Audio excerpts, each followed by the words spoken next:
ini sekarang ini situasinya lebih berbahaya dari tahun 65. Dan sekarang pemetaan nasional itu persis 62, 63, 64. Aku tidak akan jelaskan, nanti jadi fitnah. Anjane saiki kira betul-betul butuh perbaikan mendasar, ibarat mobil turun mesin Indonesia ini. Jadi kita punya problem besar dalam soal ketatanegaraan. Kita punya problem besar terhadap sah tidaknya akad nikah kita pada tahun 1945 dan 28. Kita punya masalah besar terhadap struktur dan etika pembagian kerja kenegaraan kita. Negara dan pemerintah tidak ada bedanya dan seterusnya. Bahkan dalam misalnya, aku mau cerita kalau Pak Mas Didi soal MK tadi, tapi tidak usah saya ngomongin kapan-kapan aja. Tapi intinya kita punya masalah ekonomi, masalah kenegaraan, konstitusi, logika, nasionalisme, kita punya masalah. Beliau ini saiki dadi alang-alang. Pak wis. Alang-alang itu dianggap gak produktif. Kon tak kandhani ya. Nek Merapi kate mbledos, kabeh wong di sekitar Jogja di lereng Merapi nandur alang-alang. Kok nandur alang-alang? Loh, pohon, tanaman yang punya getaran untuk menyelamatkan sekitarnya dari lahar dan wedhus gembel itu alang-alang. Dadi nek Merapi mulai ya apa, wong-wong nandur alang-alang, Pak. Jadi beliau bikin sanggar alang-alang itu untuk menghalangi segala kemungkinan kerusakan dan kemungkaran yang terjadi pada generasi muda dan anak-anak itu. Kemenang. Kapan-kapan kita baca bukunya Mas Iman Budi Santoso, seorang sastrawan di Jogja, senior saya, mengenai pohon-pohon, mengenai nama desa. Nek Jombang ono jenenge alang-alang Caruban. Ya, ono meneh Pengalangan, ono meneh. Jadi itu semua ada riwayatnya. Semua desa-desa di Jawa itu punya nama-nama pohon. Nama pohon itu banyak dijadikan lambang atau hikmah atau ilmu dari teritorial. Itu Mas ya. Oke. Tak persingkat gini Mas Didit ya. Saya sangat paham pemikiran Anda. Dan saya bukan tidak setuju. Kita semua standby untuk tutwuri handayani ya monggo, nek anjane sing penting iku untuk ing madya Mangunkarsa ya ayo, untuk ing ngarsa sing tulodo ya ayo, gak masalah. Nek anjane tepatnya seperti itu, ndak ada masalah. Dan memang wis wayahe. Kita butuh kongres nasional kenegarawanan Indonesia misalnya. Tak ceritani ini. Tak mulai Pak Harto ya. Zaman Pak Harto jauh sebelum reformasi, jauh sebelum ada rame-rame di Jakarta, saya menerbitkan selebaran. Judulnya, kita memerlukan Dewan Negara, TNI harus berpihak kepada rakyat. Yang nyetak Zaki, yang sekarang manajer Kiai Kanjeng. Zaki wedi, cak iki wanita ngomong ini iki. Ya. Besok Zaki ada dengan Kiai Kanjeng di Gresik. Takono. Zaki rodok ndredeg iku. Cak wanita musuh Pak Harto kaya lho. Aku gak musuh Pak Harto, aku iki ngomong sing bener iki ngene. Kita cetak. Dibutuhkan Dewan Negara. Karena pemerintahnya sedang kacau, maka yang dibutuhkan adalah level di atasnya yang mewakili nasionalisme sejati, yaitu Dewan Negara. Sekarang juga dibutuhkan itu. Menurut saya harus ada musyawarah kenegarawanan Republik Indonesia, mengumpulkan semua orang-orang yang memang punya nasionalisme dan hidupnya memang membuktikan dia bersih dari perusakan-perusakan atas Indonesia, untuk membenahi tadi itu konstitusinya, reamandemen, bentuk negara. Kita punya masalah kenegaraan yang sangat serius. Aturan-aturan tentang hutang, aturan nek kon dadi presiden 5 tahun utangnya oleh sak piro, ojo kon bebani presiden berikutnya. Harus ada etikanya, harus ada aturannya. Kan sekarang semua pada tidak tertata dan seterusnya. Jadi kita butuh musyawarah kenegarawanan. Tidak usah negarawan, cek gak cemburu. Musyawarah kenegarawanan Indonesia. Wong tuwek-tuwek, wong sing murni-murni ngelompok memberi rekomendasi dan gak perlu metoto-metoto, gak perlu sumbar-sumbar. Dan gak musuhi sopo-sopo. Ini untuk mencintai bangsa Indonesia dan menjaga tanah air Republik Indonesia yang Allah kasih ke kita dan harus kita rawat sebaik-baiknya. Satu ya. Saya bikin selebaran Dewan Negara itu ya kira-kira tanggal awal Mei. Terus padang bulan pas tanggal 12 Mei di Jombang, Menturo. Terus aku pamit, Rek, iki aku menenang Jakarta soalnya kok beberapa hari ono goro-goro di Jakarta. Kemudian terjadilah penembakan Trisakti besoknya. Kemudian terjadi pembakaran-pembakaran, penjaraan-penjaraan sampai ke Surabaya, sampai ke Makassar, dan terutama di Jakarta. Sampai akhirnya kita kumpul yang 5 orang itu, Anda tahu, Cak Nur, saya, Pak Melik Fajar, Imam Utomo Dananjaya, sama Pak Sudrajat. Kita merumuskan saran agar Pak Harto turun dengan kita kasih metodenya dan cara-cara untuk supaya rakyat tetap selamat dalam keadaan perubahan ini. Dan kita ajukan pada tanggal 17. Kemudian kita konferensi pers, nangis-nangis kabeh. Aku dijaluk melok ndonga dan nangis kabeh. Dan ingin betul-betul ada perubahan yang darurat di Indonesia pada waktu itu. Karena Amerika sudah tidak suka sama Pak Harto. Semua di luar negeri sudah tidak merestui Pak Harto. Rakyat sudah jenuh semuanya dan seterusnya. Terus kita kasih saran, Pak Harto gini-gini ini saatnya sampean turun. Sampai tak bujui Pak, wis tak sampean iku wis tuwuk ta. Mosok gurung tuwuk sampean dadi presiden. Wis sampean lereno cek mulya, gak padeken gak anu. Akhirnya kan semua orang tahu bahwa saya yang ngajarin Pak Harto ngomong saya tidak jadi presiden tidak padeken ngono. Lho iku gak padeken lho cara ndi? Nek gak cara Jawa Timur ya. Ya. Anda sudah tahu kemudian tanggal 18 kita setelah kita konferensi pers, kita ke seluruh dunia kita umumkan kita akan melakukan perubahan di Indonesia. Tanggal 18 kita kasih ke Mensesnek, waktu itu Pak Saidillah Mursi. Jam 11 kita kasih, jam 3 sore dikasihkan ke Pak Harto. Pak Harto membaca, merenung, sholat asar, sholat maghrib, terus habis isya Pak Harto telepon Mbak Novia. Atau sing telepon nang Mbak Novia, mergo aku gak ono sing nrimo Mbak Novia, bilang Cak Nun saya siap melaksanakan sarannya untuk mundur dari jabatan presiden. Itu tanggal 18 malam. Tapi tolong kita atur supaya perubahan di Indonesia ini tidak menimbulkan bentrokan-bentrokan. Tolong kalau bisa besok kita ketemu berenam dari 5 orang yang menandatangani surat saran kepada Pak Harto bersama Pak Harto, tapi Pak Harto mengatakan, Cak, mbok tolong ngajak orang-orang tua supaya 3 aja supaya jumlahnya 9. Akhirnya Gus Dur kita ajak, Pak Ali Yafi kita ajak, dan satu lagi saya lupa. Siapa ya? Ada orang tua satu lagi saya lupa. Dan seterusnya. Paginya kita ketemu dan aku gak duwe sepatu rek. Waduh aku nyele Pak Bariman. Pak Bariman itu saiki guru SMA Muhammadiyah di Denpasar.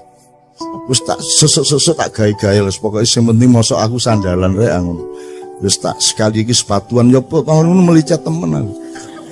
Wis demi Indonesia wis gak apa-apa sikil melicet. Wis.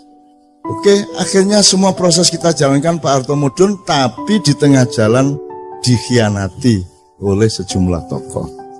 Jadi reformasi itu sebenarnya konsepnya adalah bukan Pak Harto turun terus Habibie naik. Yang salah kan semuanya. Jadi Pak Harto turun, kabinet bubar, DPR bubar, MPR bubar, kita bikin MPRS, Majelis Pemusyawaratan Rakyat Sementara, yang sudah kita daftari sebanyak 45 orang, nomor 1 Abdurrahman Wahid, nomor 2 Megawati, nomor 3 ini, sampai Daniel Sparingga, sampai macam-macam, pokoknya 45 orang. Cak Nur Kholis Majid, terus macam-macam sing kita perhitungkan cukup reformis. Jadi seharusnya Pak Harto turun tanggal 21, terus kita resmikan ada Majelis Permusyawaratan Rakyat Sementara dan langsung bersidang 45 orang menentukan kepala negara sementara yang langsung kita tugasi untuk membuat pemilu secepat-cepatnya, paling lambat antara 6 bulan sampai 1 tahun. Sehingga kita clean betul, kita resiki betul, dan kita bikin sesuatu yang baru. Dan itu kita perlukan sekarang sebenarnya. Tapi saya cerita dulu yang soal Pak Harto. Kemudian ini dikhianati tengah jalan, akhirnya Habibie yang naik, Dan Anda tidak pernah tahu dan tidak pernah ada yang meneliti, dari UNER pun tidak ada yang meneliti siapa yang sebenarnya menyusun kabinet, siapa yang waktu itu bermain. Kalau sing takon aku yang menengahi, masuk gak ditakoni tak kandak-kandak no. Itu ya. Faktanya semuanya jelas. Sampai sekarang dipersoalkan tim mawar sing apa segala macam, itu pada waktu tanggal belasan Mei waktu itu. Itu semua juga ada ceritanya. Nek awakmu tahu nang Padang Bulan zaman itu sampean rulah ceritanya. Ya, pada waktu itu siapa yang datang ke sana, saya lindungi sejak dari Juanda. Aku nyusul di Juanda iku, aku mlebu pesawat. Jadi dek mlebu pesawat ono aku. Loh, kok di sini, Cak? Oh iya re, kepala bandara ya. Mbuyo apa ceritanya, pokoknya aku ndek ngarepe pesawat iku, ndek ngarepe lawang dibuka terus ono ondo mudun iku, aku ndek kono. Soalnya aku nyusul ndek bandara malah masalah. Engko diketok uang, ketok wartawan segala, aku langsung ndek pesawat itu. Carane runu ya apa urusanku. Kemudian teman sekalian, ada satu lagi. Ada saat-saat darurat di mana PDIP pasti menang untuk memilih Megawati jadi presiden pada periode sesudah Habibie. Tapi wong Islam ya wis gatel, wis gak kuat. Islam ya wis kudu berperan. Maka orang Islam mencalonkan Pak Habibie.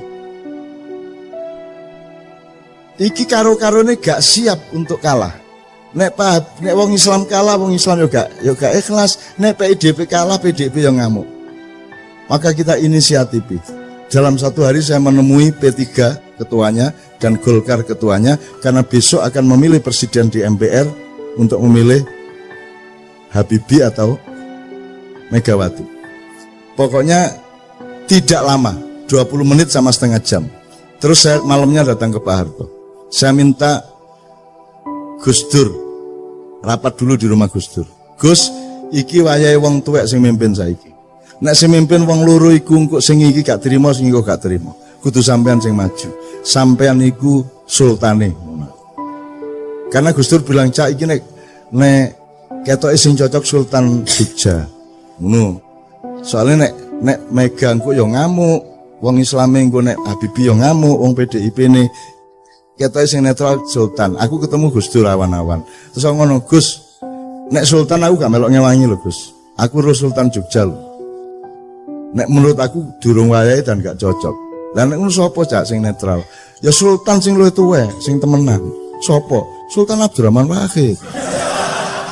Loh iya Gus, sampean niku turunan ke-9 Pangeran Benowo yang seharusnya menjadi Raja Pajang setelah bapaknya, yaitu Mas Karebet atau Sultan Hadiwijaya. Tapi kan sampean tidak kerasan sama konflik antara Sutowijo dengan bapak sampean. Terus Pangeran Benowo pergi membuat pesantren di daerah Banjarnegara Banyumas. Nah saiki wis wayahe Pangeran Benowo turunane nang istana. Sampean Gus saiki wayahe. Tuh, sadurunge aku ketika dulu saya mau mengupacarai Pak Harto untuk husnul khotimah, wiritan, sholat di masjid DPR, kan gagal Mas. Gagal tuh artinya aku gak, karena koran-koran memberitakan secara sangat dipelesetkan. Aku ngomong ikrar husnul khotimah. Nah Islam pakai husnul khotimah tuh konsep utamanya. Tapi di koran nulisnya pertobatan nasional Soeharto. Loh, duduk pertobatan nasional husnul khotimah. Dan Allah loh yang nawari husnul khotimah. Iku mergo nek uangku ya elek barang. Maka dikei akhir yang baik, husnul khotimah. Akhirnya aku muring-muring, pertemuan saya batalkan di DPR pada arek maknya wis ambrek teko ndek kono. Saya bilang sama wartawan, pertemuan saya batalkan, Pak Harto saya larang datang. Terus aku telepon Pak Harto di depan mereka. Pak, sampean gak usah rene. Sampean cukup wiritan sing iki karo sembahyang 2 rakaat saiki. Sembahyang duha jam 09.00 esuk. Saudara, saya tidak akan adakan pertemuan karena Anda tidak percaya kepada proses ini. Saya persilakan Anda sekarang mengadili Soeharto.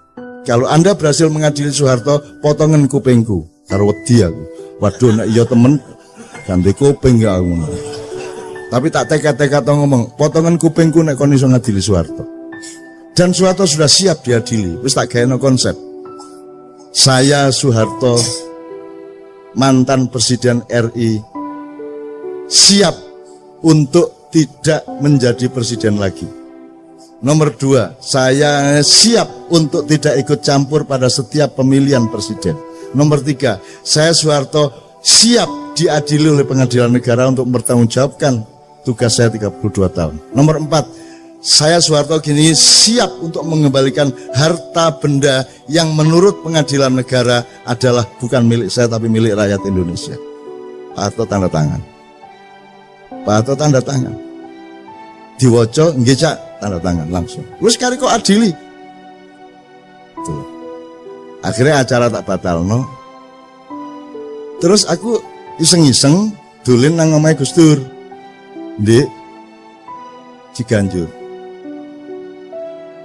Tak ceritani ngene Cak. Minggu ae Pak Harto tak jake nang Masjid Istiqlal, engko sampean teni ndek kono engko dipuacarakno ndek kono Husnul Khotimah. Loh Gus, aku gak ngongkon lho, aku gak njaluk lho Gus. Iki sampean lho sing dikarep. Iya ta Cak, wis gak apa-apa, sampean rono dhisik ngomong sampean ndek lor, aku ndek kidul. Engko aku sing nyusul Pak Harto, kok kira-kira jam 10 wis ndek Istiqlal. Ngono. Terus seneng to atiku. Seneng. Terus mari ngono wartawan nyerbu. Gus, katanya mau bawa Pak Harto ke Istiqlal, kata Cak Nun tadi di luar gini. Biasa Cak Nun wis ngono iku nek ngomong. Lho ya apa sih Gus Dur iki? Ya aku karo Gus Dur iku rek, kanca rek. Guyon, memel. Aku karo Gus Dur gak tau ngomong serius. Cerita sing gak ngene. Wes pokoke memel ngono iku guyon jombangan iki lho. Karo aku gak ono formal-formal, itu sahabat saya. Jadi pokoknya intinya Mas, terus aku kepeduk Gus Dur sebelum pemilihan beberapa jam, dan saya bilang sama Gus Dur, Gus sampai tadi presiden insya Allah, enggak sore, kan pemilihannya malam Mas, enggak sore. Tiap aku njaluk loro Gus, mergo aku sing usaha, aku sing njaluk P3 kudu milih Gus Dur, Golkar kudu milih Gus Dur. Nek kalian berdua akan mengalahkan PDIP. Ngono. Masalahnya bukan saya tidak setuju Megawati, cuman situasinya tidak memungkinkan. Saiki kudu wong tuwek sing mimpin Indonesia, itu situasinya pada waktu itu. Mulanya aku menjaluk loro Gus Sarati sampean ngurusi Aceh temenan karena masih ribut terus Aceh. Nomor loro gak ono mistik, gak ono Nyai Roro Kidul. Sampean gak ruta tema iku di Indonesia. Nyai Kodil ku jek ono terus, jek digawa-gawa terus. Tapi aku njaluk Gus Dur, Gus wis gak ono Nyai Kodil. Terus Gus Dur jawab ngene karo turu e. Aceh gampang, Cak. Gampang ya napa wong gak beres-beres. Macam-macam tak tabok. Gus Dur enteng enek ngomong. Terus Nyai Kodil ya apa lho? Wis tak SMS wingi, Cak. Ya apa ya, Bang? Ya apa Gus Dur? Wis tak lho di SMS ya apa? Tak kon jilbaban. Gus Dur iki lho, idene iki lho. Bayangno Nyai Kodil jilbaban seluruh gitu. Imajinasine cek nakale wong ya Allah aku guyu cekikan Gus sampean niku masyaallah. Wis nek swarga gak ono sampean lak gak enak swarga niku ngono. Wis sampean iki top wis ya bayangno Nyai gitu jilbaban niku. Dan seterusnya ya. Jadi presiden dia. Nah, itu adalah momentum-momentum darurat Mas Didit yang memang perlu kita lakukan. Dan sekarang ini sebenarnya potensinya menuju ke situ. Itu yang sampean maksud tadi. Cuman saya ini kan orang yang tidak punya api. Aku gak duwe nafsu. Bukan soal nyongok loh ya. Maksudnya saya tidak punya libido politik. Saya tidak punya sedikit pun gairah untuk mimpin negara, presiden gak duwe blas. Gak duwe blas. Soge itu gak duwe aku. Aku seneng karo kon mek ngono lho. Asik membicarakan sesuatu yang menggembirakan mek ngono aku. Jadi gelandangan aku gak masalah. Gitu. Jadi aku gak duwe nafsu materialisme, kekuasaan, popularitas gak duwe aku. Alhamdulillah gak duwe. Jadi saya tidak akan melakukan itu kalau saya tidak diperintah. Kalau ada perintah nanti akan ada gejalanya, ada tanda-tandanya, ada ayat-ayatnya nanti. Gitu loh. Dan saya juga tidak GR bahwa saya penting di Indonesia. Anggitmu aku niku penting ta mak iyah iku. Indonesia kenal mak iyah ta gak?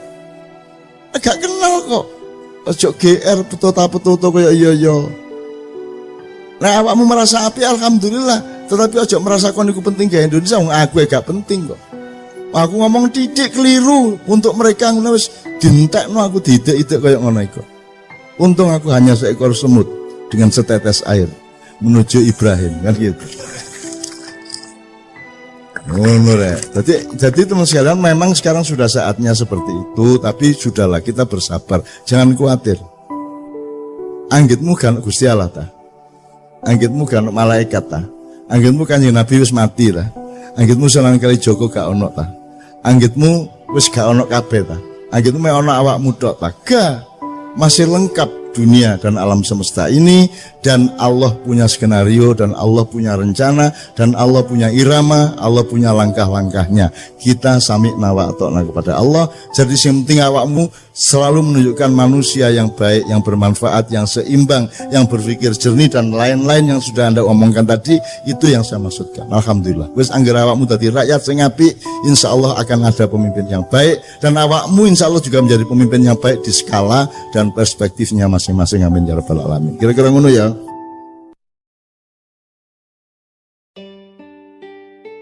Saya punya beberapa pertanyaan, tolong dicatat.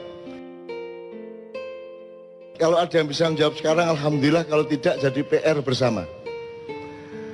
Hafal teks proklamasi? Ada yang hafal teks proklamasi?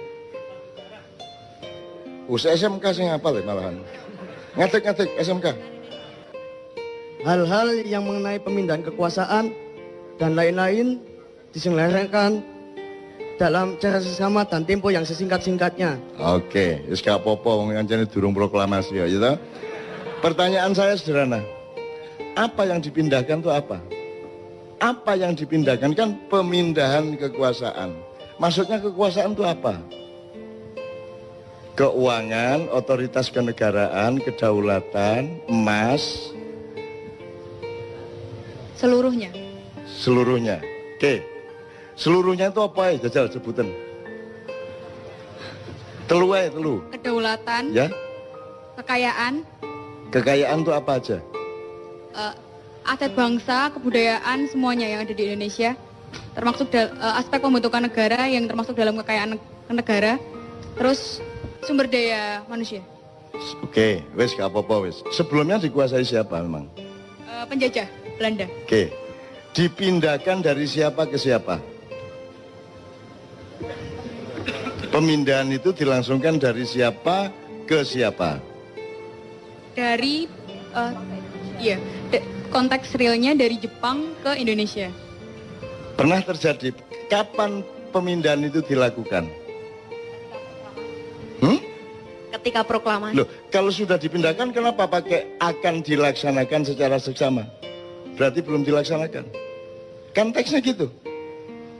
Betul nggak? Teksnya akan dilaksanakan secara seksama dalam tempo sesingkatnya sehingga ketika proklamasi belum terjadi. Kapan pemindahan itu terjadi? Kapan itu terjadi? Sopo nang sopo? Nggak harus dia bisa jawab sekarang. Itu takono presidenmu saiki yo gak iso jawab. Tenang aja. Gak masalah. Aku mek ngelingno kon niku duwe PR serius. Gak iso Indonesia bangkit nek kon gak ngerti bayimu iku ya apa. Ngono ya. Tak baleni. Dari siapa ke siapa tadi ada yang bilang? Dari Jepang ke Indonesia. Pernah terjadi? Pernah terjadi ini? Pernah terjadi? Serah terima pemindahan itu? Saya belum lahir, tak? Lah. Anek jawabannya ngono. Iya, tadi kon kok sholat ping 5. Engko jawabannya ngono meneh kon durung lahir ayo. Mbah Nun. Engko ya. Mbah Nun nun sewu. Kula nderek tukar pikiran nggih. Iya. Terus ketika Jepang datang ke Indonesia, Jepang menjanjikan akan membantu proses kemerdekaan Indonesia dari Belanda. Sebenarnya yang mau dipindahkan kedaulatan dari Belanda ke Indonesia. Jepang itu janjinya mau membantu. Makanya dibikin BPU PKI, Badan Persiapan dan seterusnya. Oke. BPU PKI pada saat itu dia belum bikin secara detail negara ki koyo apa. Sing dibikin BPU PKI filsafat kemerdekaan. Sing dimaksud merdeka itu ya apa. Sehingga akhirnya tersusunlah proklamasi. Belum mikir undang-undang, belum mikir dasar negara, belum mikir struktur kabinet. Sing dipikir waktu itu BPUKI filsafat merdeka. Merdeka ki yo apa? Lah, setelah proklamasi Pak Karno matur tenggene teksin niku mau hal-hal di proses secepatnya dengan seksama. Hal-hal yang dimaksud itu banyak sekali. Bahkan sampai hari ini belum terselesaikan. Jadi setelah Jepang selesai itu kan Jepang kena bom. Jepang wis putus asa katanya ninggalin Indonesia. Itu variabel. Maksud saya, kamu tuh menjawab A dulu baru B. Ojo-ojo langsung kok ringkes kabeh. Jadi iku kedaden taga pemindahan itu. Pemindahan pemerintahan kedaden. Kapan? Dan terus di sidang PBB kan akhirnya Indonesia kedaulatannya diakui. Ya, tapi pemindahannya dari siapa ke siapa? Dari Belanda. Apakah Belanda pernah mengakui bahwa dia menjajah Indonesia? Belanda nggak mau mengakui, di PBB Belanda nggak mau mengakui. Jadi ada terjadi pemindahan tagak, kayak kon nyerano motor nang koncomu ngono lho, ono tagak. Terjadi apa tidak? Secara teknis tidak. Lah ya, tapi terus secara apa? Secara pengakuan internasional mengakui Indonesia merdeka. Ya. Aslinya Belanda dhewe iki ya gak rela. Terus gaya apa tek iku, Man? Gawe tek iku pertama menumbuhkan filsafat kemerdekaan ben rakyat itu percaya Indonesia itu merdeka rek. Saiki Indonesia merdeka. Oke. Begitu dengan ini saya menyatakan ya. Wis merdeka ta iku? Menurut pernyataan Pak Karno merdeka. Wis merdeka. Terus ono PR untuk memindahkan. Nggih. Nah, apa nih PR iku? Apa PR iku? Bukan kedaulatan, wis diproklamasikan kok ono PR, kok ono. Wis soal kedaulatan NKRI sudah beres dengan alinea pertama. PR yang belum selesai pada saat itu soal perusahaan-perusahaan Belanda, soal wilayah negara Indonesia. Dan terakhir yang dipermasalahkan Belanda, utang-utangnya Belanda kon nyauri Indonesia. Saiki sudah dilaksanakan belum pemindahan itu? Secara teknis Belanda belum. Jadi gurung beres iki kemerdekaan. Gurung beres, nasionalisasi perusahaan-perusahaan sebenarnya belum beres. Jadi kon kok mantep urip Indonesia wong nikahe gurung beres kok. Wong iki apa akad nikahe gurung beres kok. Kok semoro duwe anak sak unuke iku lho. Itu yang saya maksud, itu adab yang belum beres sejak awal berdirinya NKRI. Kontroversi pendapatnya monggo ndak ada masalah ya, tapi ada yang belum beres dengan pemindahan kekuasaan. Nanti salah satunya tercermin pada pertanyaan berikutnya. Jadi ya, jadi ndak pernah terjadi toh itu? Ndak pernah terjadi. Ya wes. Jadi kon ojo meneh GBHN, ojo meneh Pancasila, ojo meneh aturan-aturan. Wong proklamasi loh, gurung dilaksanakno. Ya tak gak? Nggih. Proklamasi lho gurung beres. Presidenmu kate 30 meneh. Nek akad nikahe gurung jelas, wis gak beres-beres. Makanya semua presiden yang ingin jadi presiden pahami dulu Indonesia ini siapa, urusannya gimana, yang PR-nya apa, yang belum beres apa, pahami dulu baru bagusi mencalonkan diri jadi presiden. Kita mboten. Itu loh. Jadi aku setuju pendapatmu kabeh, tapi yang saya maksud adalah ayo didandani sik teko awal rek. Ngono lho. Wong iki gurung beres sejak awal kok. Ya oke. Misalnya pada pernyataan berikutnya nanti Anda benar-benar dicatat aja berikutnya. Ini tak pencoloti supaya nyambung dengan Anda. Siapakah pemilik sah tanah air? Tanah dan air Indonesia beserta isi dan kekayaannya sebelum 17 Agustus 45 dan sesudahnya. Siapa yang punya? Hakikatnya Indonesia yang punya Gusti Allah. Hakikatnya. Iya. Wassalamualaikum warahmatullahi wabarakatuh. Secara zahir sebelum kemerdekaan Indonesia dikapling sama Belanda, berikutnya Jepang. Loh, Secara dohir, secara batin Indonesia ini milik Gusti Allah, ngadewi iki gelandangan gak duwe apa-apa asine nang Loh. kene. Terus secara sepihak ini mengklaim loh miliknya dia. tanda bahwa kita betul-betul belum mengerti Indonesia. Sing jenenge milik itu kan saiki kan IMB, apa jenenge sertifikat. Ya, itu berlaku setelah kemerdekaan. Ada undang-undang tanah yang baru. Jelas ya? Sakdurunge kemerdekaan niku dak sapa lemah iku misale saiki sing ndek Jogja wis sing digawe stasiun kereta. Ya. Ya tanahnya keraton. Nah, tanah keraton. Sing saiki sing tanah sak Indonesia iki dak sapa? Tanah sak Indonesia. Ojo ngomong Gusti Allah loh. Pada zaman Mojopahit ya secara kepemilikan milik kerajaan Mojopahit. Waktu dengan rakyatnya. Ya oke. Maka sebelum 45, sebelum 1745 dak sapa? Itu aku mek ngomong iku. Sebelum 45 Belanda mengklaim itu adalah wilayahnya. Kapan? Mana buktinya Belanda mengklaim? Karena Indonesia tuh waktu itu Nggak ada faktanya Belanda ngeklaim. Oh. Nggak ada. Belanda tidak pernah menjajah Indonesia menurut Belanda. Belanda itu datang sebagai pemborong, kontraktor. Dia kontraktor datang ke sultan atau raja, tergantung tempatnya. Pak, saya bikinkan jembatan. Pak, saya bikinkan jalan, saya bisa bikinkan pertanian. Pembagian pendapatannya segini sama segini, jadi mengontrak dia menurut mereka. Mereka tidak pernah menjajah kita, gitu loh. Nah, miliknya siapa? Kontrak itu dengan siapa? Kontrak dengan sultan-sultan, raja-raja. Nah, jadi siapa yang memiliki tanah air sebelum kemerdekaan? Sebelum kemerdekaan para raja dan para sultan. Ah, ngono lho, Kitmang sing tak ngenteni iku dae sultan, oke? Nggih. Sak Indonesia iki dae sultan dan raja-raja, jumlahnya kira-kira pira sultan dan raja?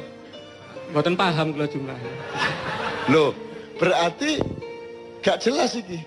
Loh, wong kon iki saiki tanah sak meter iso paten-paten karo tanggamu kok. Nggih. Ya ta gak? Apa meneh tanah sak dari Sabang sampai Merauke gak jelas urusane? Terus kon gawe Indonesia kayak ini kok iya padahal gak jelas urusannya. Itu loh yang saya maksud. Oke? Jadi tanah itu milik raja dan sultan. Oke? Yes, terus merdeka. Terus tak siapa? Mari merdeka. Negara Republik. Milik negara. Milik negara. Upama kon rojo gelem tak gak kon? Nggih, kula nyuwun perjanjian tertulis. Ono tak gak perjanjiane? Ndak ada. Ah. Iki lho. Jadi gelem ta kon duwe lemah sak pulau misalnya Ternate tidure sak pulau iku wekmu. Terus moro-moro Indonesia merdeka. Terus moro-moro duduk tekmu. Gelem ta sultan moro-moro duduk dhek-dheke. Gelem ta? Nggih, ndak mau. Nah iya. Harus ada perjanjian. Nah, terus ada ndak perjanjiannya? Faktanya ndak ada. Ndak ada. Berarti beres ndak masalah Indonesia ini? Beres ndak? Belum beres. Jadi halal ndak Indonesia ini? Aku mek kepingin dan kan gak bisa beresi masalah iki ganti presidene dukno teko langit sapi itu padha ae. Nek kon gak iso beresi masalah iku mulane aku yang dipindahkan apa saja, yang berupa dolar berapa, yang berupa emas berapa ribu ton. Ya, yang berupa tanah berapa, yang berupa tambang berapa, perjanjiannya gimana. Setelah tanah sebelumnya milik sultan dan raja tiba-tiba menjadi milik negara, mosok gelem harus ada transformasi land reform. Betul enggak? Ada enggak? Land reform pada waktu itu nggak menyangkut perjanjian antara raja penguasa wilayah dengan presiden. Kok tidak? Lah Saya kok juga gelem? nggak paham, saya belum lahir waktu itu. Loh, Jadi aku ngene wae, upama kon dadi sultane, dadi rajane gelem tak gak? kula mboten purun, saya nggak mau. Terus rumangsamu 124 sultan raja ki gelem ngono. Ya nggak mau. Lah ndak mau. Kalau saya jadi rajanya ya nggak mau. Lah iya. Harus Nah, ada perjanjian. menurut sampean raja-raja Nusantara gelem tak gak? Nggak mau asline. Ah, aslinya ndak mau. Ya, contohnya konflik-konflik yang muncul. Makanya terus ngene lho, Dik. yang kita ini nyari bersama, duduk aku berdebat karo kon. Oh, nggih, Kita nggih. mencari bersama. Golek api. Menurut kon, nek kon sing dadi sultan, Nggih. moro-moro Indonesia merdeka, terus semua milikmu jadi milik negara. Lilo tagak kon. Mboten rela. Mboten.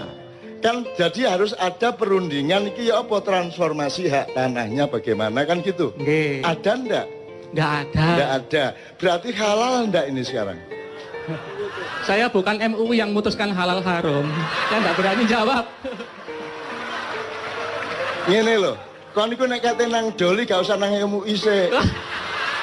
Kon langsung ro nek nang doli ku haram ngono lho. Mosok halal haram ngenteni MUI. Begitu tidak sah, tidak logis ya. Curang berarti tidak halal ngono kok dadak MUI sih kon.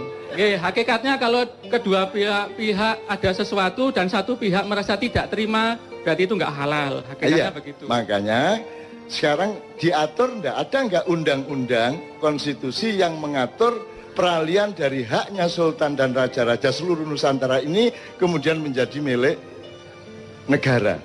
Nggak ada. Nggak ada toh. Nggak ada perjanjian itu. Jadi iki apa iki nyolong ta, ngeklaim ta, ngerampok ta? Ya, kono ojo melok sedih, ojo melok dikeserang wong kono gak melok apa-apa kowe gak salah kok. Loh, saya juga ikut sedih, Pak, saya pegawai negeri ya. Oke, tapi jelas ya faktanya ya. Jadi beres enggak masalah kelahiran tadi? Masalahnya nggak beres. Ya, beres toh? Beres. Oke, enggak beres. Jadi sejak awal kita itu belum beres. Oke ya? Nggih, betul. Jadi soal pemilikan tanah, tambang semua sebenarnya kan juga tidak ada perjanjian yang jelas. Nggih. Tidak diatur secara kenegaraan. Nggih. Saiki kan roh, atine rojo-rojo saiki ya apa kira-kira kan gitu? Artinya rojo-rojo karepe ku bikin daerah istimewa.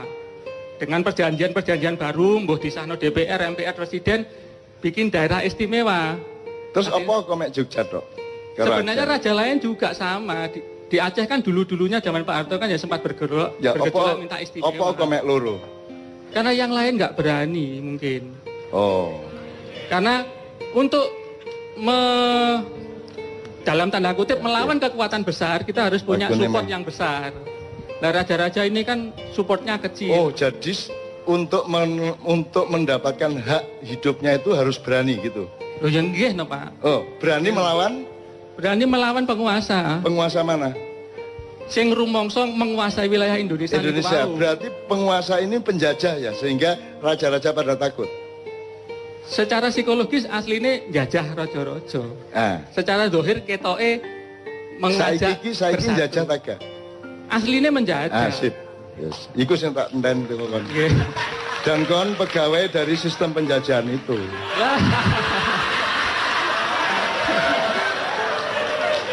Saya nggak nyalain siapa-siapa, aku mek kepingin awakmu rek nek kate dadi pemimpin, iki PR loh ya, iki temenan loh iki. Meskipun mungkin gak iso jawab temenan ya gak masalah, tapi ojo dianggap gak ono. Ojo wong loro ati terus anggap gak loro hati. Ada PR-PR besar. Ya tak terusin ya supaya lengkap, pertanyaannya 2 lagi paling. Tadi pemilik sah tanah air Indonesia sebelum dan sesudah kemerdekaan. Sekarang nomor 3. Apa muatan substansial UUD baik 45 maupun 2002 amandemen ya tentang pemilahan antara negara dan pemerintah? Terus ngeten, aslinya pemerintah niku karyawan ini negara aslinya pemerintah niku. Karyawan. Nggih, leres. Terus karyawan pemerintah apa karyawan negara? Pemerintah niku kan ngeten, paribasane negara niku rumah tangga. Oke, sapa kepala rumah tangga nih? Bapake. Lha, sapa? Oh, yang pemilik rumahnya. Ya. Saya nih ngomong Indonesia. Oh, Indonesia ini punya rumah tangga. Indonesia secara hakikatnya belum punya kepala negara. Kenapa tidak punya? Mergo di Undang-Undang Dasar itu sebenarnya rancu antara negara dan pemerintahan. Rancu. Berarti undang-undangmu itu bener tak gak? Kalau izin aku mek kepengin ngomong apa anane. Undang-undang dasarmu mengatakan bahwa presiden adalah kepala negara. Padahal Yang kita butuhkan ada kepala negara dan ada kepala pemerintahan. ASN itu aparat sipil negara, bukan aparat sipil pemerintah. BUMN ini jenenge BUMN, duduk BUMP. Tapi BUMN taat kepada pemerintah, bener enggak? Secara Loh, negara kok taat nang pemerintah, pemerintah taat nang negara. Jadi negara mi kualik tak gak ndase karo sikile. kula isin nglakoni asli ya kuali. Lah iya. Sak kualik-kualike wong arek-arek gak melok nyambut gawe ndek kantor-kantor ke pemerintah, awakmu sing nyambut gawe ndek kono ya. Ngono ya, gak apa-apa wis. Jadi Anda sendiri sebenarnya tidak setuju pada undang-undang itu. Betul enggak? Nggih, dados ngeten asline kula sejak mahasiswa mbiyen nggih mboten setuju. Ah, wis. Saking garise nasib kok moro-moro dadi ngono.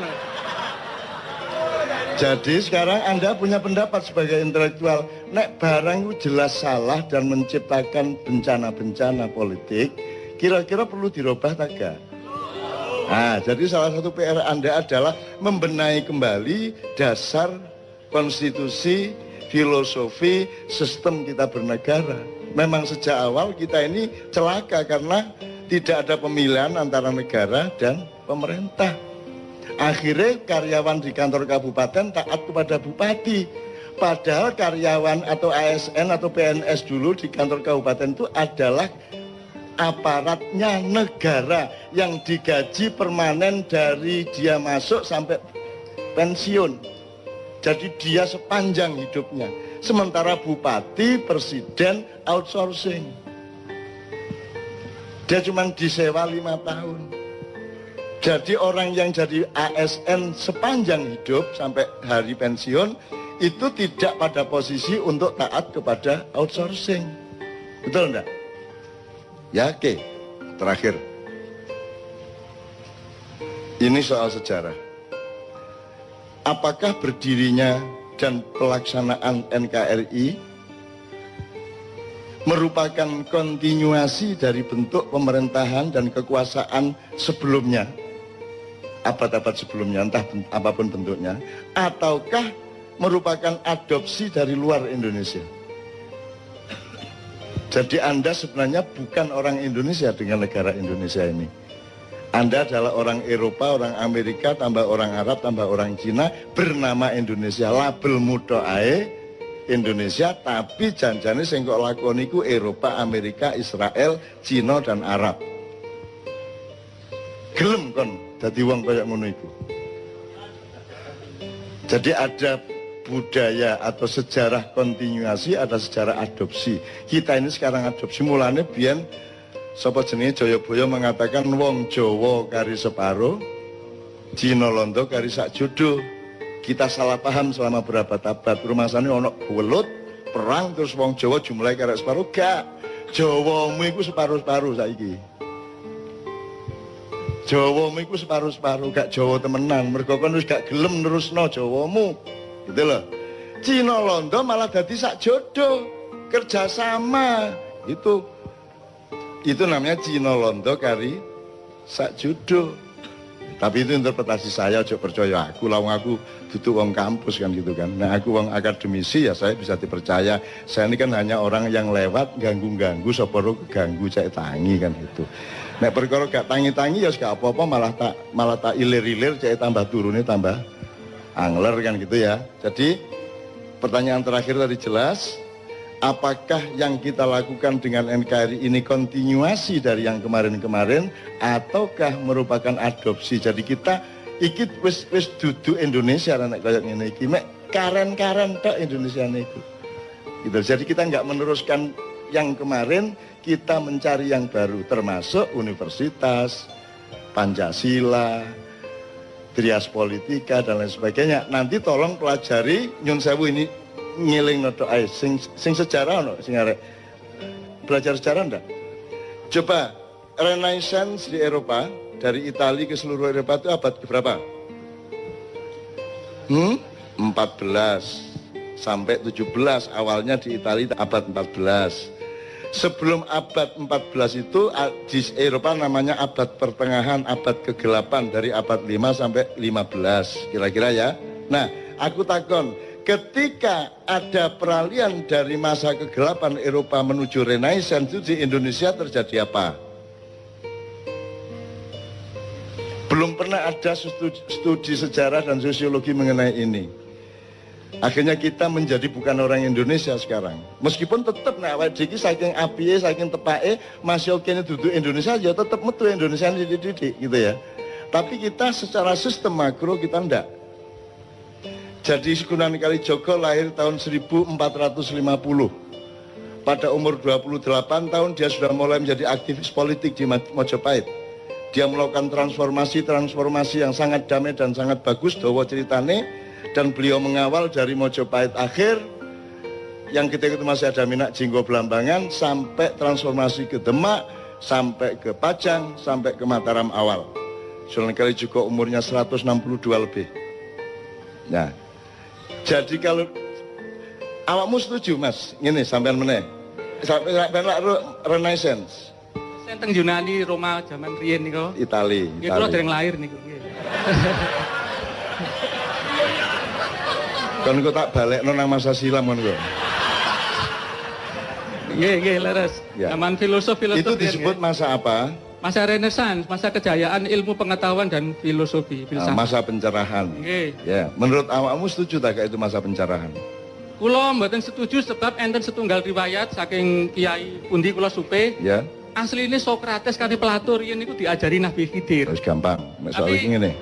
Niku satu. Enggak, maksud saya gini. Setuju enggak itu disebut masa pencerahan menurut Anda?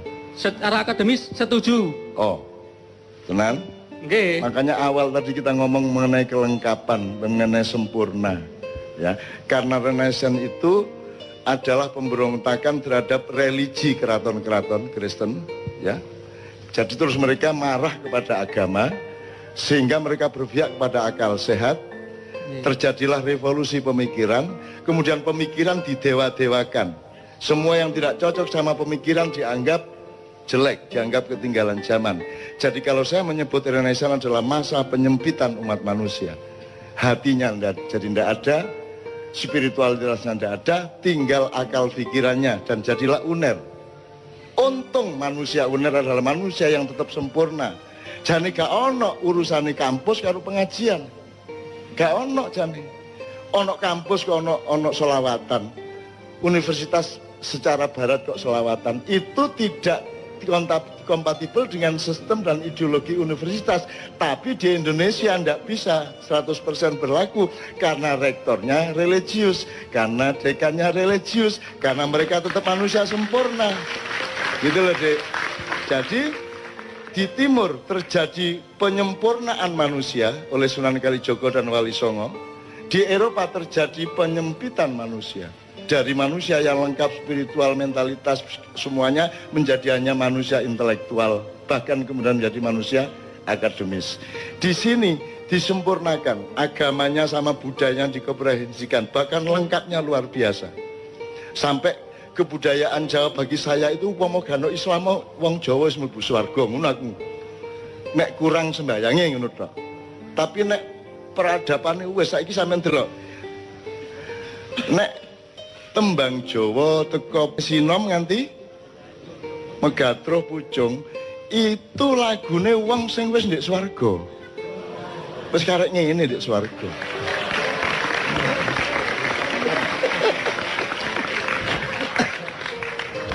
Kon gak iso mbuktekno nek iku salah. Masih aku gak iso mbuktekno nek iku bener. Tapi sing penting lak kon gak iso mbuktekno nek iku salah. Oh iya, ngono lho ya Mas ya. Oke, jadi sekarang mudah-mudahan Pak ini anak-anak ini kita harapkan bener loh mereka ini. Mereka nanti jadi pemimpin mulai 2025 ke atas. Anda urus Indonesia ini bener-bener ya. Anda urus Indonesia bener-bener. Gitu loh Dek. Oke, tepuk tangan untuk cinta masa depan Indonesia.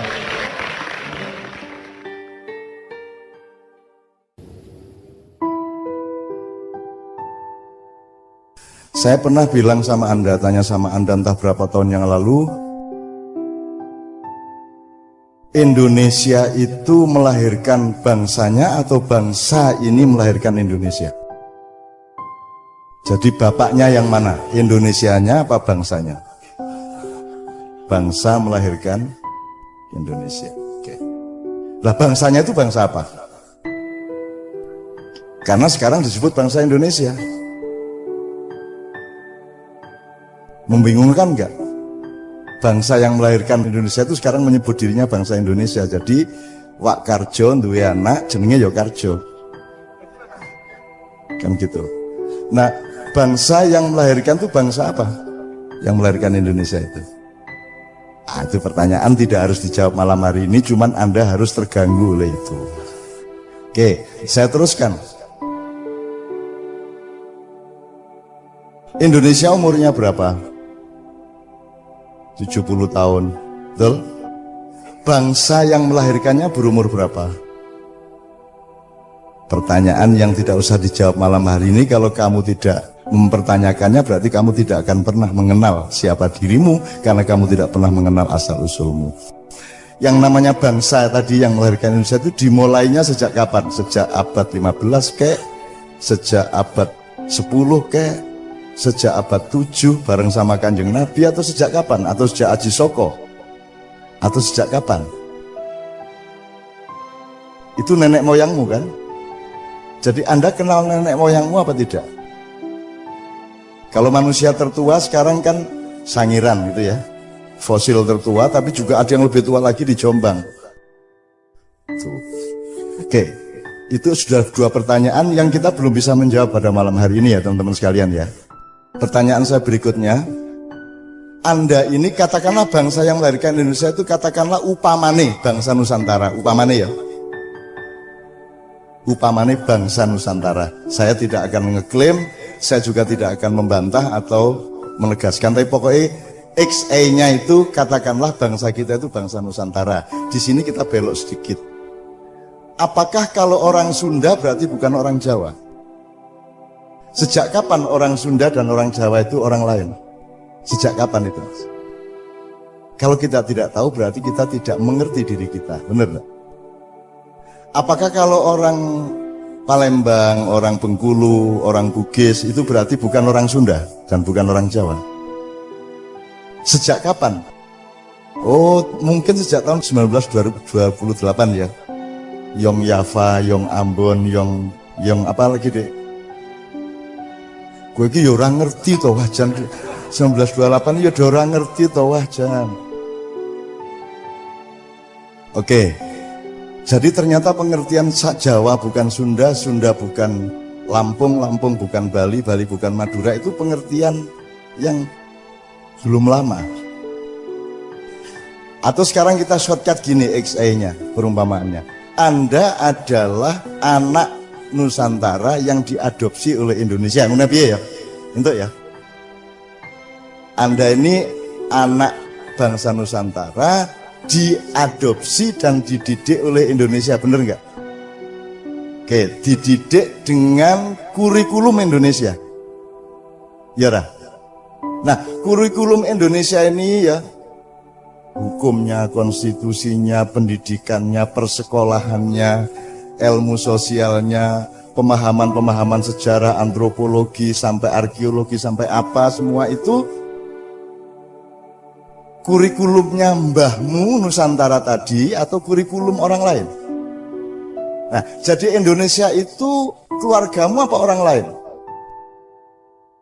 Nah, Anda yang di Fakultas Hukum tinggal lihat, ini hukum yang kamu farisi dan kamu jalankan sampai hari ini hukum adopsi atau hukum dari orang tuamu sendiri? Adopsi. Jadi Anda tidak pernah mengenal bapakmu sendiri. Ngomong hukumnya piye, politiknya piye, kepemimpinannya piye, nek gawe kabinet piye. Gitu loh. Karena di dalam demokrasi tidak ada bedanya antara emas dengan berlian, dengan batu, kerakal, dan kerikil, karena masing-masing gumpalan itu punya hanya satu, yaitu hak suara satu tok. Kan gitu ya. Ambok kue iki sarjana kaya ngopo, apa kue iki kere, kue nek nang kotak pemilu podo suarane ya. Itulah demokrasi. Jadi demokrasi, kalau Anda ikut demokrasi, salah satu kerugiannya adalah Anda tidak bisa membedakan batu dengan mutiara, benar nggak? Gitu ya. Ini nanti jadi tema panjang kalau nanti kita punya waktu atau bulan depan dan seterusnya. Tapi pokoknya gak ada bedanya itu. Jadi sekarang masyarakat Indonesia ini yang dididik oleh Indonesia ngerti nggak bedanya orang bermutu dan orang tidak bermutu? Ngerti nggak bedanya batu sama berlian? Ngerti nggak rakyat kita? Nggak ngerti? Ngerti apa enggak? Ini XA ya, saya tidak ngeklaim. Kalau orang tidak mengerti bedanya batu dengan emas, kui resikonya apa? Kowe dikai watu ya orang ngerti nek kui watu, kowe dikai emas ya orang ngerti nek emas toh. Atau kowe dikai watu dicat kaya emas ya orang ngerti toh kowe. Kowe dikai wedhus dipupuri dadi presiden ya orang ngerti toh kowe. Karena kamu tidak mengerti bedanya. Kalau raja dulu, dan harap diingat bahwa di dalam Al-Quran tidak ada negara, yang ada adalah muluk, malik gitu ya. Saya tidak mengatakan bahwa saya akan mendirikan kerajaan ya, tapi pokoknya ngono lho ya. Ngono lho ya.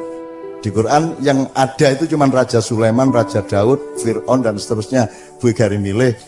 Tapi pokoknya kalau pemilihan raja sebenarnya tidak sukar, karena sehari-hari kita tahu mana orang bermutu, mana tidak bermutu. Tapi di Indonesia ini semutu apapun kamu, kalau nggak ikut Golkar, kalau nggak ikut PDIP, kalau nggak ikut parpol-parpol, kamu tidak akan bisa menjadi apa-apa, bener nggak?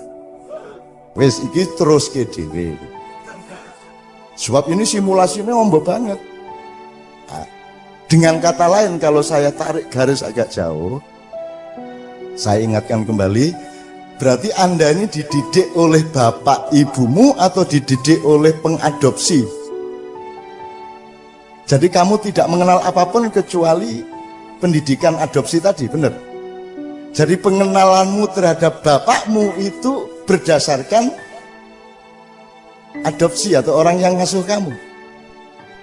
Nah kira-kira orang yang mengasuh kamu sekarang itu seneng sama bapakmu atau dulu menjajah bapakmu? Jadi kira-kira kayak nek ngomong bapakmu ngapusi apa tenanan? Ah, cetha wisan wis tekani. Nah, jadi sekarang jelas ya. Jadi sekarang mohon Anda belajar untuk la ilaha. Karena ilallahmu itu versi adopsi, bener nggak? Gajah Mada siapa? Belanda dulu bagaimana, nama Indonesia itu yang bikin siapa, dan seterusnya. Seluruh pengetahuanmu mengenai negaramu dan bangsamu ini berdasarkan orang yang dulu ngidak-idak mbahmu, ya rata. Nah wes, kita nggak benci loh ya. Orang Jawa kan diidak-idak malah seneng. Loh, betapa tidak ada manusia sedahsyat manusia Indonesia.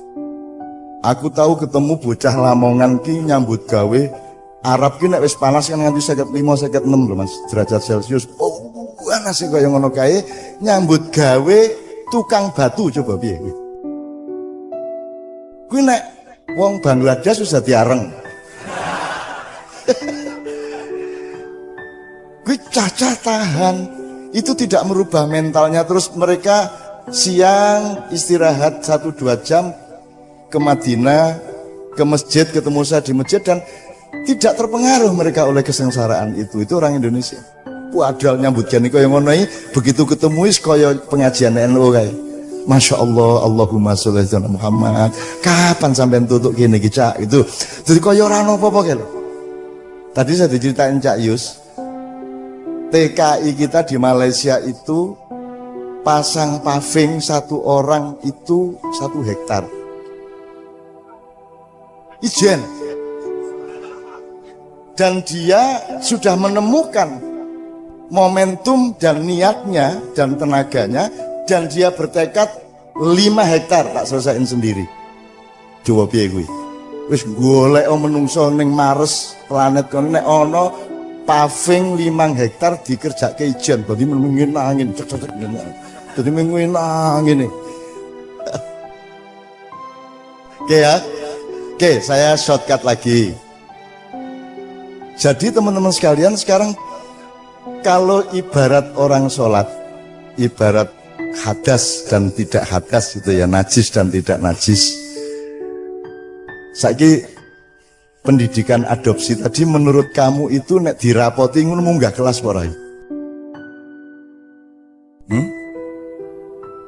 Hukum di Indonesia pelaksanaannya nek dirapoti angka piro? 0,00 piro meneh? Mbok ngene sisan 0,0,0,0 titik 000 pangkat 5 ya 0 kabeh ya toh.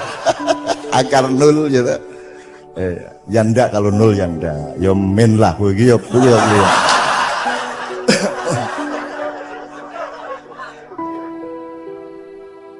Begitu juga berarti pelaksanaan agama Islam pun itu sebenarnya banyak versi adopsi. Jelas ya?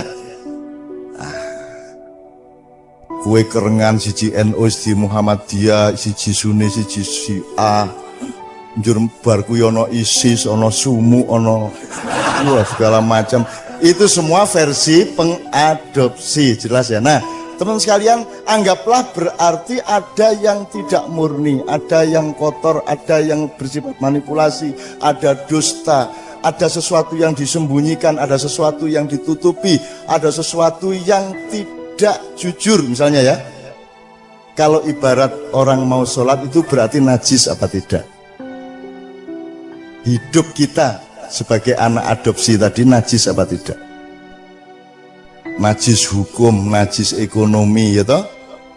Coba saiki nek kowe maca, nek kowe ndelok RCTI PMNC iki ana tokoh anyar.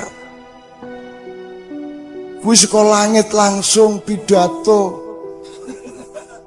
Saudara-saudara, supaya Indonesia bisa menjadi negara maju,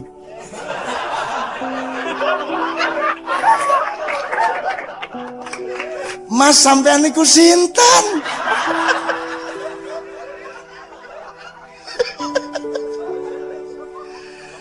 Hei, sing takon iki lho sapa, hei? Nek oleh arek Jawa Timur ngono iku. Kon niku lho sapa meneng-meneng ngomong ngono iku lho sapa? Iku Indonesia iki apa sih? Lha ngono iku lho, bapak adopsimu iku kaya ngono kuwi. Nah, aku njaluk saiki ayo mulai nyedak air suci. Ya ra? Bener ra? Jadi nek ibarat kowe iki wudu selama ana republik iki wudumu nganggo maul mustakmal atau maul kudus. Mustakmal. Dadi janjane salatmu iki rada medeni. Terus malaikat ele mustakmal ra. Tur ora ming mustakmal, ora ming wis tau digawe wudu, campur tai, campur apa meneh Mas? Tletong, campur karo-karan wis, campur keringet, daki, pathek, segala macam. Banyune kuwi sing kok nggo wudu. Maka ini akan begini terus apa Indonesia? Apa tidak ada jangkanya? Apa tidak ada periodenya? Tidak ada kolomongsonya? Saya ingin mengatakan kepada Anda ada kolomongsonya. Makanya sekarang itu Anda harus siap untuk bersuci. Wis saiki dadiya wong sing wudu meneh. Anak-anak Nusantara, kamu diberi najis-najis oleh Indonesia. Mulai tahun ini Anda harus bersuci. Pikiranmu disucikan, hatimu disucikan. Suci iki jane kalau main sepak bola harus sportif, betul enggak? Sportif itu suci. Nek diteruske, nek diperdalam, sportivitas itu suci. Kalau berpikir harus objektif. Objektif itu kena kue selulup, kue itu tekan air suci, ya ra? Nek moral kudu jujur. Jujur itu kalau Anda selulup, kue tekan air suci. Apalagi nek kesenian kudu pas. Pas itu nek nadane do ya do. Do sama dengan upamane, do sama dengan apa deh? Upamane aku ora mudeng jane. Jadi aku kurung kiai Kanjeng nek sing ngomong kowe do sama dengan C ngono kae. Kok do sama dengan C? Do ya do, C ya C ngono pikiranku nek ora mudeng aku. Kok do kok sama dengan C iki piye? Ngono nganti saiki ora mudeng aku. Jadi aku tahu belajar gitar ning 40-an iki ora iso mergo bantah bendina. Piye iki do kok ngono aku. Bar kuwi do sama dengan lho sing tenan sing endi iki? Kan kasihan menjadi orang seperti saya itu. Nah banyak orang memahami kehidupan tuh kayak begitu tadi, kayak saya tadi. Gitu loh teman sekalian. Oke. Kalau dalam kesenian, dalam musik, nada pitch yang tepat itu suci, nak diperdalam. Jadi nek apa ada angin di Jakarta, ya ojo Jakarta. Aku ndak suci ku. Jelas ya? Kesucian itu sederhana. Nek rambutmu iki kok cat ireng iki ndak suci saya. Makanya mbok modar ora tak cat. Ki arep putih arep ngopo? Putih kok pancen. Ngono lho. Jadi aku nek ndelok wong dicat pemene ditandur ana rambutnya ditandur. Ki ana iki menteri sing rambutnya ditandur ki ana. Kuwi aku nek ndelok ki aku wis ora iso ngrungokne omongane. Gek suwene pira ya nandur semono kae. Ngono kuwi aku. Ana meneh irunge didawakke, ngene Dik ya. Irunge ana kuwi wong gedhe kuwi, irunge didawakke. Dadi bolongane ra cocok karo nete lho. Nah itu tidak suci. Jadi aja ana sing diambak-ambakke, aja ana sing diciut-ciutke ya to. Angko cah asrama wedok kae kan senengane sing lanang kan ciut-ciut. Terus engko ngobrol, si tukang sabune ngomong, wah niku nek cah asrama lanang niku pokoke golek niku sing ciut-ciut ngono kuwi to. Terus cah asrama wedok, apa ya? Iya. Terus ana primadonane teko. Mosok sih ngono kuwi ta.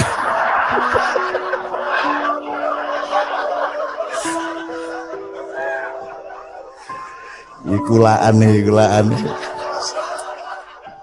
Kenapa ya? Ora ya aja nesu ya kuwi geguyon nek urip ra geguyon terus piye kuwi iki ya. Geguyon kuwi ya biasa wong lanang ya ngono kuwi ya. Kalau hidup ndak ada begitunya berarti ndak ada bau busuknya ya toh. Hidup itu bau busuk, itulah sebabnya Rasulullah menganjurkan kita pakai wangi-wangian karena pada hakikatnya kita itu busuk, betul ndak? Tuh, dan akan membusuk nanti begitu Allah mencabut nyawa kita. Jadi mari kita belajar untuk menerima kebusukan kita apa adanya. Ya ra. Wis to angel to nek bantah mak iya angel. Oke, bismillah. Oke. Jadi teman-teman sekalian, kan tadi intinya ayo belajar mendekati air suci. Mulai wudhu tadi mengenal yang suci, mengenal yang orisinil. Sejarahnya nanti belajar mengenai Nusantara itu pelan-pelan ya. Saya tadi bilang Anda segera berwudhu karena 10 tahun lagi ya Anda akan berperan dan Anda sudah harus menjadi sebagaimana kemuliaan-kemuliaan dahulu kala. Ora suwe ya insyaallah ya. Wis saiki umurmu piro? 27. Wah 37 kan wis iso dirjen. Ojo ora njur kowe aku ndudung ngene iki ya ming mergo sing ngarep kowe ning janjane karep kuwi sing ning kono gitu. Tapi pokoknya ayo disucikan sekarang. Nah, salah satu belajar kesucian itu di samping ibadah resmi mahdhah itu juga kalau Anda melihat daun, Anda merasakan udara, Anda melihat matahari, itu Anda harus punya kesadaran untuk menemukan sucinya. Bedanya binatang sama Anda adalah binatang lebih suci daripada Anda. Karena binatang tidak pernah melanggar Tuhan, binatang tidak urusan sama surga neraka. Anda yang harus mengenali suci itu, kan gitu. Oke ya. Nah, menulis puisi tidak bisa bohong. Ya, tidak bisa. Menyanyi tidak bisa bohong. Artinya nek jan do re mi ya do re mi. Ora iso ngapusi. Sementara di luar kesenian kan sangat mudah untuk bohong gitu ya. Seperti yang kemarin saya bilang misalnya kowe nganggo motor, saiki motor iki nganggo lampu nek awan toh. Itu kan ya saya tidak mengatakan itu tidak suci, tapi nek ning Korea iki motor kan paling 5% banyaknya, sehingga mobil tuh kalau ketemu motor gugup, maka motor harus menyalakan lampu karena mayoritasnya mobil. Lah niki mayoritasnya apa? Motor ini kabeh nek awan. Oke, kalau ini Anda belum gini loh. Kalau di Amerika, di Australia, mayoritas orang itu bukan orang Islam. Maka asumsi dasarnya adalah makanan di Eropa atau di Australia itu haram karena kebanyakan bukan orang Islam. Disitulah dibutuhkan makanan yang ada sertifikasi halal. Menurut aku ini, karena mayoritasnya haram. Indonesia mayoritasnya wong Islam. Asumsi dasarnya semua makanan itu halal, maka dibutuhkan sertifikasi haram. Ngono. Jadi ngerti ya. Jadi teman sekalian, aku njaluk saiki ayo mulai nyedak air suci. Kan itu ya. Oke.